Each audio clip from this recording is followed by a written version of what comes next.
বলবো। মিথ্যে কথা লিখেছে কবি ঠঙ্কবোধ। লোকে আমার ভালো বলে দিব্যি চলন্তই রোধে মধ্যে একটু নাকি মিথ্যে কথা বল।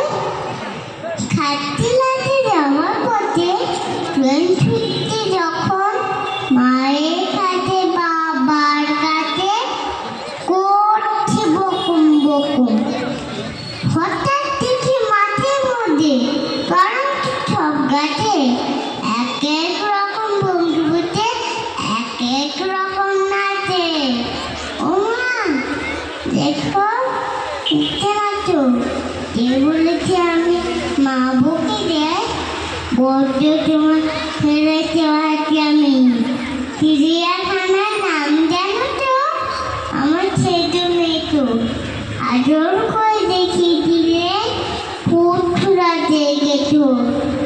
কদিন পরে শুরু দিল জল দিয়ে একই শিকড় বিকড় সেরকমই মূর্তি জানো দেখি।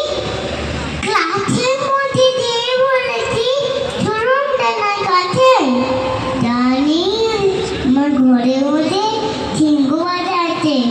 শুনতে পেয়ে দিদিমণি অমনি বলে শোনা এসব কথা আমার জানা না তুমি কখনো বলি না ছাড়তে কথা সামনে থাকি খুব কিন্তু থেকে সেদিন হয়েছে কি নিরাপু আকাশ পরে আবারও চোখ দিয়েছে আজকে শরৎ মেখে দেখতে পেলাম রবীন্দ্রনাথকে। নমস্কার।